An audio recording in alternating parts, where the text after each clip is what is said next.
there's a lot of practical advice I can give. Yeah. In terms of the religious sense, I would say you need to live like God is always watching. You may have the opportunity to do something bad, or you may have the opportunity to steal some money or snake somebody, but in the end, you're going to pay for that, and the bill will be paid. Mm-hmm. I think if you do the right thing, in my experience, if you're a person who does the right thing, firm handshake, is on time, doesn't lie to anybody, does what he's supposed to do, is honest with a good heart, is genuinely polite to everyone he meets. If you are that person, you get very far in life. I've yet to meet people who just do all the simple things right, who completely fail at life. But I've met a lot of people who snake or steal some money and they get really rich, then they lose it all, or they get rich and end up a gambling addict or depressed or etc. If you want a good society, so then you have to argue and sit and say, do these people want a happy, functioning society, or do they want something else?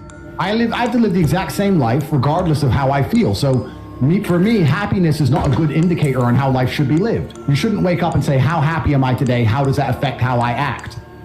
That's not how I operate. I wake up and say, what must be done? What will allow me to be proud of myself? What will allow me to achieve? And those things will be done regardless of how I feel.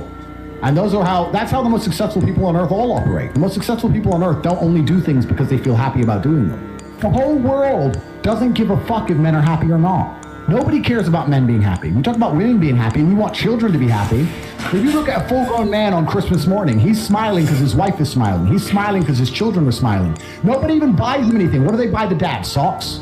Nobody cares about men being happy. So why do you as a man care about you being happy? That's how you're going to fall into these traps.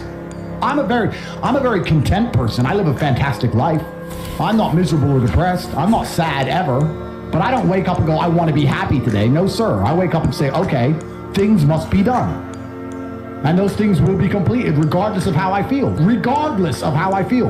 You can lock me in a dungeon for an unknown amount of time in Romania, and I will still complete as many push-ups as I can possibly do. In the dark, by myself. What else am I going to do? Sit there and be sad? Happy or sad? The push-ups must be done. It's called duty, it's called honor, it's called pride. If you had these things, you would never do dumb shit in the first place.